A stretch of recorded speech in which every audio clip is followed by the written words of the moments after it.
My interest in activism began as a child, out of my own story. So I grew up in a family that was violent. I had a father who was brutal with his words, with his fists, and I had a mother who was disempowered.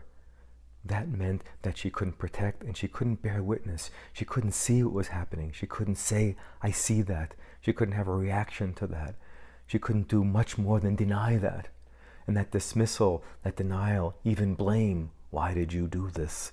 Maybe that's what led to the violence. Those kind of attitudes struck me really important, and I had to work on those a long time in my own healing. And out of that grew my own empathy. I started talking to other children who didn't have friends. I wanted to become their friends. I wanted to understand them. They too looked to me like they were being put down, marginalized, and not seen properly. They were being dismissed in some way, not witnessed. And then I grew interested as a child. It was happening for black folks. I grew up in New York, lots of people of color around me.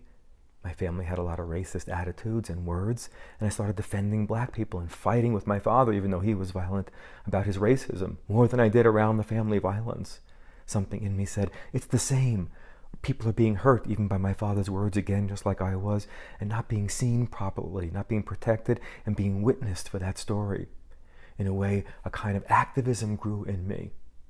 So that led me to do a number of different things in my life. Later in my life, I went to law school because I was interested in social justice, in the Constitution, in democracy. What about the people who are marginalized? What does the Constitution and the world and the law have to say about that? And then I started studying psychology. That meant I started looking inside of people. What's going on inside of them? What is unseen, unsupported? What kind of violence is happening inside of them? Maybe that's connected to the outer world. People internalize things.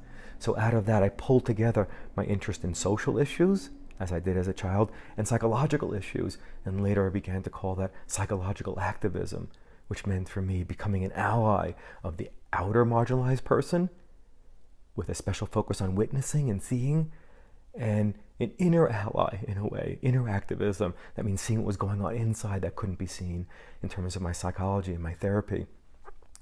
That led me to write a book. In the first part of the book is an introduction, which says many of the things I'm saying now and gives a framework for how activism needs to be revisioned, to be thought of more psychologically. And I do that in 43 essays. There's 4 main sections. In the first section is on social justice. It's on race, anti-Semitism, homophobia. I'm not trying to convince people that racism exists, that anti-Semitism exists. Other people do that, provide statistics, etc. I'm trying to say there's dismissal. People are not seeing racism. What happens when they don't? What happens when they deny it or dismiss it? What happens to the trauma and the injury? What happens when people talk about Nazis and the Holocaust, not referring to the actual Holocaust? That's our grandma Nazi, etc. What happens to the Jewish psyche?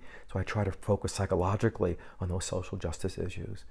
In the second section, I focus on sexism, but my lens went to body image and diet, because we have a $60 billion diet industry, and that industry is banking on the failure of women to maintain a certain body image that suits a patriarchal vision. And women internalize that sexism. So I'm using the area of body image and dieting to look at what happens inside a person. How can that person become an inner activist? By looking at themselves different. Even alone, we can be activists, just the way we look at ourselves in the mirror. That's an important area. That area explores that and focuses on the sexism in diet and body image. In the third area, I focus on current events. I'm trying to look at what people are writing about and talking about in the world. Is there a social issue? Is there an activist issue that's not being seen by the traditional marching and legislating and petitioning? I think there is. For example, I write about Lance Armstrong. Lance Armstrong is looked at as a cheater and a liar. But there's a lot of cheating and lying going on. Many people cheat on their taxes. Many people are cheating on tests. More high school students than ever. I think it's like 60-70% say they're cheating. We live in a performance-oriented culture, a performance-enhancing culture, even using Ritalin for students who aren't having mental illness just to improve their performance. Many people are doing that. So I'm saying that Lance Armstrong is being scapegoated a bit. He deserves his knocks, his bad, but also should give us information about the culture, performance-oriented culture and a success-oriented culture. What does it have to say about that? Does activism belong there? I say yes. Or I look at Robin Williams, his depression, his suicidality. What does that depression have to say about the culture? How many people are depressed? How many people are mildly depressed and walking around with that? How much is the drug industry making off of antidepressants? That means there's a cultural issue in the background, and I try to address that, use Robin Williams as a current events issue, but talk about depression in general. And lastly, I talk about psychology, why psychology should become more activist-oriented. What are we doing when we label? How should we label? How should we use labeling? Are we misusing labeling? Is psychology normalizing? That means helping people fit into a social, mainstream, normal view.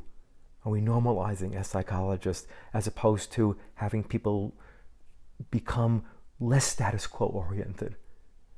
Most medicines tend to normalize people. 98.6 degrees, that's normal. Psychology does that also. That means it ignores people's shadows, the things that are difficult and disturbing. It doesn't take those as activist impulses. It takes those as kind of something to reduce their anger, help them forgive, reduce their depression. All good, except for it's not activist oriented.